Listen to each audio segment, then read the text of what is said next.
آیا پوهیګی چې د نړۍ تر ټولو یخ ځای کوم هیواد کې دی؟ سلامونه او نیکې هیلې ملګرو. که غواړئ پوه شئ چې د نړۍ تر ټولو یخ ځای کوم هیواد کې دی، نو د دې ویډیو تر پایه موږ سره اوسئ. په دغه سیمه کې د جنوري په میاشت کې د حرارت درجه منفي 50 درجې وي او د سترګو رپ سره پکې مایعات کنګل کېږي.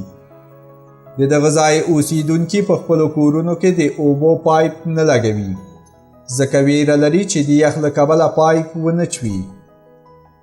دغه راز په دې ځای کې موټر چلونکي تل هڅه کوي چې پر لاره موټر ګل نه کړي، ځکه که یې خاموش کړ د ټانکۍ پټرول به یخ ونیسي. پوښتنه دا ده چې دغه ځای د نړۍ په کومه برخه کې دی؟ موږ به یې تاسو لیدونکو ته ووایو. د نړۍ تر ټولو دغه یخ ځای د سایبیریا په اومیاګون ښار کې دی او د هوا پیژندنې د معلوماتو له مخې د همدې کال په پیل کې به یې هوا منفي 2 درجو ته ورسیږي. که څه هم ویلې اسانه خبره نه ده، خو هلته لا هم خلک اوسیږي. ماشومان ښوونځیو ته ځي او ځایي خلک خپل ورځني کارونه پر مخ وړي. اوسیدونکو یې هیڅکله هم د مایوسۍ احساس نه دی کړی.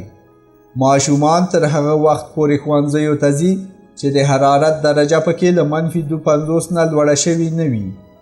مننه چې د دې مطلب تر پایه موږ سره وئ.